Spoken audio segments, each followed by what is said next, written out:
Sir, ಈಗ ಒಂದು ಬೆದರಿಕೆ ಕರೆ ಅಂತ ನಾವು ಅಂತೀವಿ, ಅದು ಬೆದರಿಕೆ ಕರೆನೋ ಅಥವಾ ನಿಜವಾದ ಕರೆನೋ ಗೊತ್ತಿಲ್ಲ.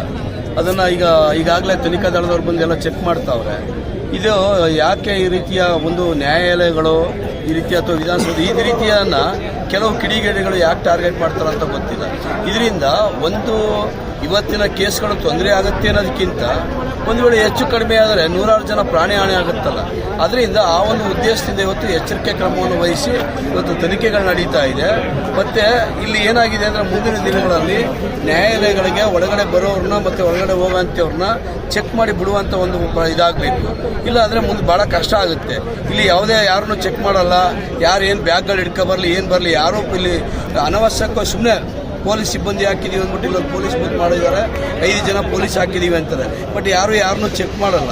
ಮುಂದಿನ ದಿನಗಳಲ್ಲಿ ಅವ್ರನ್ನ ಚೆಕ್ ಮಾಡಿ ಒಳಗಡೆ ಬಿಡುವಂಥದ್ದೊಂದು ಕೆಲಸ ಆಗಬೇಕು. ಅದರ ಜೊತೆಯಲ್ಲಿ ಯಾರಿಗೆ ಕೇಸ್ ಇರುತ್ತೆ ಅಂಥ ಕಕ್ಷಿದಾರನ ಮಾತ್ರ ಒಳಗಡೆ ಬಿಡುವಂಥ ಒಂದು ಕೆಲಸವನ್ನು ಮಾಡಿದ್ರೆ ನಾವು ಯಾವುದೇ ಥರದ ಭಯ ಭೀತಿ ಇಲ್ಲದೆ ಮತ್ತು ಜಡ್ಜ್ಗಳು ಅಷ್ಟೇ ಯಾವುದೇ ಭಯ ಭೀತಿ ಇಲ್ಲದೆ ಕೆಲಸ ಮಾಡ್ಬೋದು. ಇಲ್ಲ ಅಂದರೆ ಮುಂದಿನ ದಿನಗಳಲ್ಲಿ ಇನ್ನೂ ಭಯದ ವಾತಾವರಣ ಉಂಟಾಗುತ್ತೆ. ಅದರಿಂದ ಬಿಗಿ ಪೊಲೀಸ್ ಬಂದೋಬಸ್ತ್ ಕೊಟ್ಟು ಇಲ್ಲಿ ತನಿಖೆ ಮಾಡಿ ಒಳಗಡೆ ಬಿಡುವಂಥ ಒಂದು ಕೆಲಸ ಆಗಬೇಕಾಗುತ್ತೆ. ಸರ್, ಖಂಡಿತ ಜನಗಳೆಲ್ಲ ನಾವು ಮಾತಾಡ್ತಾ ಇದ್ದೀವಿ. ಈಗ ಸೆಕ್ಯೂರಿಟಿ ಇದ್ದಿದ್ದೇ ಆದರೆ ಅದು ಬಿಗಿಯಾದ ರೀತಿಯಲ್ಲಿ ಸೆಕ್ಯೂರಿಟಿ ಇದ್ದರೆ ಈ ಪ್ರಸಂಗ ಯಾಕೆ ಬರ್ತಿತ್ತು? ನಾವು ಇವತ್ತು ರೋಡ್ ಬಂದು ನಿಲ್ಲುವಂಥ ಒಂದು ಪರಿಸ್ಥಿತಿ ಉದ್ಭವ ಆಗ್ತಿರ್ಲಿಲ್ಲ.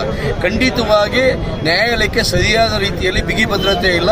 ಮುಂದಿನ ದಿನಗಳಲ್ಲಿ ಸಂಬಂಧಪಟ್ಟ ಅಧಿಕಾರಿಗಳು ಎಚ್ಚೆತ್ಕೊಂಡು ನಾನು ಹೇಳಿದ್ನಲ್ಲ, ಒಳಗೆ ಬಿಡಬೇಕಾದ್ರೆ ಚೆಕ್ ಮಾಡಿಬಿಡಬೇಕು. ಆಮೇಲೆ ಯಾರ್ದು ಕೇಸಿದೆ ಅವ್ರನ್ನ ಮಾತ್ರ ಒಳಗೆ ಬಿಡಬೇಕು. ಯಾರಾದರೂ ಒಬ್ಬ ಕೇಸಿಗೆ ಬಂದರೆ ಅವನ ಜೊತೆ 50 ಜನ ಬರ್ತಾರೆ. ಅದನ್ನು ಕೂಡಲೇ ನಮ್ಮ ನ್ಯಾಯಾಂಗ ಏನು ಗೌರವಾನ್ವಿತ ನ್ಯಾಯಮೂರ್ತಿಗಳು ಅದನ್ನು ತಿಳಿಸಿ ಪೊಲೀಸ್ ಸಿಬ್ಬಂದಿಯವ್ರಿಗೆ ಸ್ಟ್ರಿಕ್ಟ್ ಆಗಿ ಪಾಸ್ ಮಾಡಬೇಕಾಗುತ್ತೆ. ಆದೇಶ ಹೇಳಕ್ಕಾಗಲ್ಲ, ಯಾಕೆಂದ್ರೆ ನನ್ನ ಒಂದು ರಾಜಕೀಯದ ಬಗ್ಗೆ ನಾನು ಮಾತಾಡೋಂಥ ಇದಿಲ್ಲ. ಬಟ್ ಇದ್ರೂ ಇರ್ಬೋದು, ಇಲ್ಲದೇ ಇರ್ಬೋದು. ಯಾಕೆಂದ್ರೆ ಇಲ್ಲಿಗೆ ಇಲ್ಲಿಗೆ ಅಂತಲ್ಲ, ಸುಮಾರು ಕಡೆ ಹತ್ರ ಬೆದರಿಕೆಗಳು ಇದು ಮಾಡವ್ರೆ. ಅದರಿಂದ ನಾನು ಸಿದ್ದರಾಮಯ್ಯ ಅವ್ರನ್ನ ಕುಗ್ಸಕ್ಕೆ ತಗ್ಸಕ್ಕೆ ಅದು ನನಗೆ ಗೊತ್ತಿಲ್ಲ, ಅದ್ರ ಬಗ್ಗೆ ನನಗೆ ಮಾಹಿತಿ ಇಲ್ಲ. ಬಟ್ ನ್ಯಾಯಾಲಯಕ್ಕೆ ಈ ರೀತಿ ಮೆಸೇಜ್ ಬಂದಿರೋದಂತೂ ಸತ್ಯ.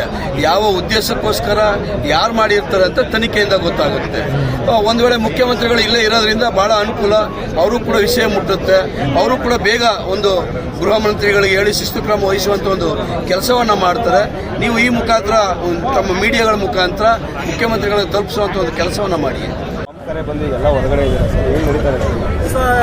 ಈ ದಿನ ಸಹ ಎಂದಿನಂತೆ ನಾವು ವಕೀಲರೆಲ್ಲ ಕೋರ್ಟಿನ ಕಾರ್ಯಕಲಾಪಗಳಲ್ಲಿ ಭಾಗವಹಿಸೋದಕ್ಕೆ ಕೋರ್ಟಿಗೆ ಬಂದಿದ್ವಿ. ಅದೇ ರೀತಿ ನ್ಯಾಯಾಧೀಶರುಗಳು, ನ್ಯಾಯಾಲಯದ ಸಿಬ್ಬಂದಿಗಳು, ಕಕ್ಷಿದಾರರು, ಸಾರ್ವಜನಿಕರು ಸಹ ಬಂದಿದ್ದರು.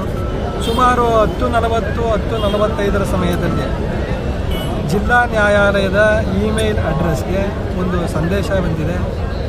ಆ ಸಂದೇಶದ ಪ್ರಕಾರ ಇವತ್ತು ಮಧ್ಯಾಹ್ನ 1:55 ಕೋರ್ಟ್ನಲ್ಲಿ ಬಾಂಬ್ ಬ್ಲಾಸ್ಟ್ ಮಾಡ್ತೀವಿ ಅಂತ ಬೆದರಿಕೆ ಹಾಕಲಾಗಿತ್ತು. ಕಾರ್ಯಪ್ರವೃತ್ತರಾದಂತಹ ನಮ್ಮ ಮೈಸೂರಿನ ಪ್ರಧಾನ ಜಿಲ್ಲಾ ಮತ್ತು ಸತ್ರ ನ್ಯಾಯಾಧೀಶರಾದ ಶ್ರೀಮತಿ ಉಷಾರಾಣಿ ಮೇಡಮ್ ಅವರು ಕೂಡಲೇ ಪೊಲೀಸ್ ಆಯುಕ್ತರಿಗೆ ಕರೆ ಮಾಡಿ ಈ ಥರ ಎಲ್ಲ ಬಂದಿದೆ ಮೇಲಲ್ಲಿ ಬೆದರಿಕೆ ಅಂತ ಹೇಳಿದರು. ಪೊಲೀಸ್ ಆಯುಕ್ತರು ತಕ್ಷಣವೇ ಬಾಂಬ್ ಸ್ಕ್ವಾಡ್ನ ಇಲ್ಲಿ ಕಳಿಸಿದ್ದಾರೆ.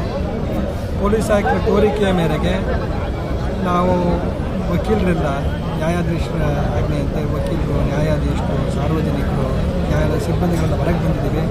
2 ನ್ಯಾಯಾಲಯಗಳ ಆವರಣ ಪೂರ್ತಿ ವೇಕೆಂಟ್ ಆಗಿದೆ. ಬಾಂಬ್ ನಿಷ್ಕ್ರಿಯ ದಳದವರು 2 ಕಡೆ ತಪಾಸಣೆ ನಡೆಸ್ತಾ ಇದ್ದಾರೆ. ಇನ್ನೂ ಯಾವುದೇ ಬಾಂಬ್ ಪತ್ತೆ ಆಗಿಲ್ಲ. ಹುಸಿ ಸಂದೇಶದಲ್ಲಿ ಸತ್ಯಾಂಶ ಇದೆಯಾ ಅನ್ನೋದು ಇನ್ನೂ ಹೊರಗೆ ಬಂದಿಲ್ಲ. ಅಂದರೆ ಬಾಂಬ್ ಹಾಕಿ ಕೋರ್ಟ್ನ ಬ್ಲಾಸ್ಟ್ ಮಾಡ್ತೀವಿ ಅಂತ ಮೆನ್ಷನ್ ಮಾಡಿದೆ. ಕೋರ್ಟು ಅಂತ ಹೇಳಿದ್ರೆ ಅದಕ್ಕೆ 2 ನ್ಯಾಯಾಲಯ ಮುನ್ನೆಚ್ಚರಿಕೆ ಕ್ರಮವಾಗಿ 2 ನ್ಯಾಯಾಲಯಗಳಲ್ಲಿ, ಅಂದರೆ ಜಿಲ್ಲಾ ನ್ಯಾಯಾಲಯ, ಹಳೆ ನ್ಯಾಯಾಲಯ, ಮತ್ತೊಂದು ಹೊಸ ನ್ಯಾಯಾಲಯ, ಬಾಲ್ವಾಡಿಯಲ್ಲಿರೋ ಹೊಸ ನ್ಯಾಯಾಲಯ, 2ರಲ್ಲೂ ಹೊರಗೆ ಬಂದಿದ್ದೀವಿ. ನ್ಯಾಯಾಧೀಶರು, ನ್ಯಾಯಾಲಯ ಸಿಬ್ಬಂದಿ, ಸಾರ್ವಜನಿಕ ಹೇಳೋಕ್ಕಾಗಲ್ಲ ಸರ್. ಪೊಲೀಸರು ಏನು ವರದಿ ಕೊಡ್ತಾರೆ, ಪೊಲೀಸರು ನೀವು ಕೇಸ್ ನಡೆಸ್ಬೋದು ಅಂತಂದರೆ ನಾವು ನ್ಯಾಯಾಧೀಶರು, PDG ಅವರು ಕ್ರಮ ತಗೋತಾರೆ. ಇಲ್ಲ ಅಂದರೆ ಪೊಲೀಸರ ಕೋರಿಕೆಯ ಮೇರೆಗೆ ಮುಂದಿನ ಕ್ರಮ ಆಗುತ್ತೆ ಸರ್. ನಡೆಯುತ್ತೆ ಅನ್ನೋ ಗ್ಯಾರಂಟಿ ಸರ್. ನನಗೆ ತಿಳಿದಂಗೆ ಮೈಸೂರಿನ ಜಿಲ್ಲಾ ನ್ಯಾಯಾಲಯಕ್ಕೆ ಮಾತ್ರ ಈ ಥರ ಸಂದೇಶ ಆಗಿದೆ. ಓಕೆ, ಬೇರೆ ಎಲ್ಲೂ ಬಂದಂಗಿಲ್ಲ ಸರ್. ತನಕ ಇರೋದು ನಿಜ. ನೋಡಿ, ಹಿಂದೆ ಕಾಲಕ್ಕೆ ಬದಲಾವಣೆ ಆಗಬೇಕಾಗತ್ತೆ. ಹಿಂದೆ ನಮ್ಮ ನ್ಯಾಯಾಲಯದಲ್ಲಿ ಪೊಲೀಸ್ ಚೌಕಿ ಇರಲಿಲ್ಲ. ಈಗ ಹೈಕೋರ್ಟ್ ನ್ಯಾಯಾಧೀಶರಾಗಿರುವ ಜಸ್ಟಿಸ್ HP ಸಂದೇಶ್ ಅವರು ಮೈಸೂರಿನ ಪ್ರಧಾನ ಜಿಲ್ಲಾ ಮತ್ತು ಸತ್ರ ನ್ಯಾಯಾಧೀಶರಾಗಿದ್ದಾಗ ಕೋರ್ಟಿನ ಆವರಣದ ಸುರಕ್ಷತೆ ದೃಷ್ಟಿಯಿಂದ ಕೋರ್ಟ್ ಬರೋ ಜನರು ಸುರಕ್ಷತೆ ದೃಷ್ಟಿಯಿಂದ ಎರಡೂ ನ್ಯಾಯಾಲಯಗಳಲ್ಲಿ ಪೊಲೀಸ್ ಚೌಕಿಯನ್ನು ವ್ಯವಸ್ಥೆ ಮಾಡಿದೆ. ಆನಂತರ ಪೊಲೀಸ್ ಬಂದೋಬಸ್ತ್ ಇದೆ. ಆಮೇಲೆ 2016ರಲ್ಲಿ ಶೌಚಾಲಯದಲ್ಲಿ ಬಾಂಬ್ ಬ್ಲಾಸ್ಟ್ ಆಯಿತು. ಆಗ ಇಲ್ಲಿ ನಿವೃತ್ತ ಹೈಕೋರ್ಟ್ ನ್ಯಾಯಾಧೀಶರಾದಂಥ ಜಸ್ಟಿಸ್ ಕೊಟ್ವಾ ಮುದುಗಲ್ KS ಮುದುಗಲ್ರವರು ಇಲ್ಲಿ PDG ಆಗಿದ್ದರು. ಆಗ ಒಂದು ಸ್ವಲ್ಪ ಸೆಕ್ಯೂರಿಟಿನ ಪೊಲೀಸ್ ಭದ್ರತೆಯನ್ನು ಹೆಚ್ಚು ಮಾಡಲಾಗಿತ್ತು. ಈಗ ಇಲ್ಲಿ ಮೆಟಲ್ ಡಿಟೆಕ್ಟರ್ನೆಲ್ಲ ನೋಡಿ ತಪಾಸಣೆ ಮಾಡಿ ಎರಡೂ ನ್ಯಾಯಾಲಯದಲ್ಲಿ ಒಳಗೆ ಬಿಡೋದು. ಪೊಲೀಸರು ಕ್ರಮ ತಗೊಂಡಿದ್ದಾರೆ, ಅವರಲ್ಲಿ ಏನು ಲೋಪ ಇಲ್ಲ ಅಂತ ನಾನು ಭಾವಿಸ್ತೀನಿ. ಇನ್ನೂ ಹೆಚ್ಚಿನ ಸುರಕ್ಷತೆ ಕೊಟ್ಟರೆ ಒಳ್ಳೆಯದು. ಪೊಲೀಸರು ಗೊತ್ತಾಗುತ್ತೆ ಇವತ್ತೆಲ್ಲ ಪರಿಸ್ಥಿತಿ ನೋಡಿ ಅವಲೋಕನ ಮಾಡಿದ್ದಾರೆ, ಅವಶ್ಯಕತೆ ಕೊಡ್ತಾರೆ. ನಾವು ಬೇಡಿಕೆ ಇರ್ತೀವಿ ಹೆಚ್ಚಿನ ಎರಡನೇ ಬಾರಿ ಬಂದಿರುವಂಥದ್ದು. ಬೆಳಿಗ್ಗೆ 10:30ಗೆ ನಮ್ಮ PDJ ಮೇಡಮ್ PDJ ಕೋರ್ಟ್ ಮೇಲ್ ಕಳಿಸಿದಾರಂತೆ, ಈ ಥರ ಬಾಂಬ್ ಬಿಟ್ಟಿದ್ದೀವಿ ಕೋರ್ಟ್ಗಳಲ್ಲಿ ಅಂತೇಳಿ. ಹಾಗಾಗಿ ಅವರು ತಕ್ಷಣ ಅಲರ್ಟ್ ಆಗಿ PDJ ಮೇಡಮ್ನವರು ಹಳೆ ಕೋರ್ಟ್ ಮತ್ತು ಹೊಸ ಕೋರ್ಟ್ ಇರ್ತಕ್ಕಂಥ ಸಿಬ್ಬಂದಿಗಳು, ವಕೀಲರು, ಕಕ್ಷಿದಾರಗಳನ್ನು ಕೂಡಲೇ ಹೊರಗಡೆ ಹೋಗಿ ನೀವು ಈ ಥರ ಅಂತೇಳಿ ಎನ್ಐಎ ತಂಡದ ಬಾಂಬ್ ಪತ್ತೆ ತಂಡವನ್ನು ಕರೆಸಿರ್ತಕ್ಕಂಥದ್ದೆಲ್ಲ ಮಾಡಿದ್ದಾರೆ. ಈಗ ತನಿಖೆ ತುಂಬ ದೊಡ್ಡ ಮಟ್ಟದ ತನಿಖೆ ಆಗ್ತಾ ಇದೆ.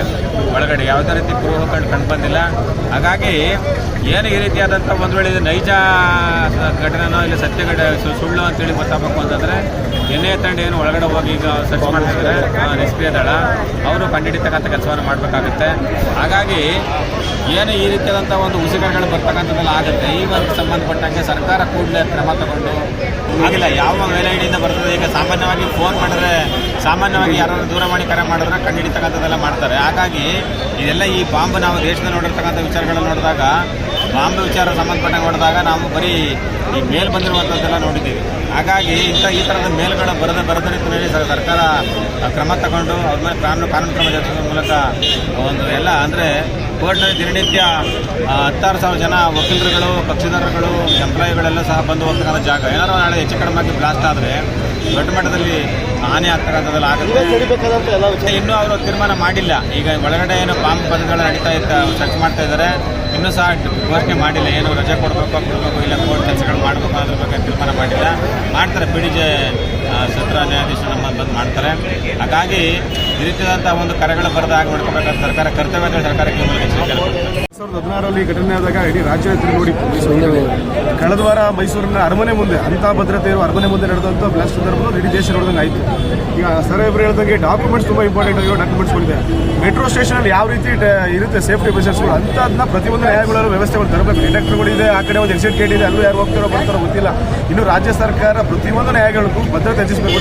ಇವತ್ತು ಟೆಕ್ನಾಲಜಿ ಮುಂದುವರಿತಾ ಒಂದು ಮೇಲಲ್ಲಿ ಕಳಿಸಿದರೆ ಮೇಲ್ ಕಳಿಸಿರೋ ಸುಮ್ಮನೆ ಕಳಿಸಿರ್ತಾರೆ, ಅದು ಗೊತ್ತಾಗಬಾರ್ದು ನಾವು ಉದ್ದೇಶಕ್ಕೋಸ್ಕರ ಆ ರೀತಿ ಕಳಿಸಿ ಇಷ್ಟು ಜನನ್ನ ಆಚರಿಸಿದ್ದಾರೆ. ಬಹುಶಃ ನಡಿಬೇಕಾದಂಥ ಪ್ರಕರಣಗಳೆಲ್ಲ ಇವತ್ತು ಬಹುಶಃ ಓಟ್ ಆಗುತ್ತೆ ಸ್ವಾಮಿ. ಅದು PDJ ಅವರು ಏನು ಹೇಳ್ತಾ ಆದೇಶ ಮಾಡ್ತಾರೆ ಮುಂದೆ ಹೋಗುತ್ತೆ.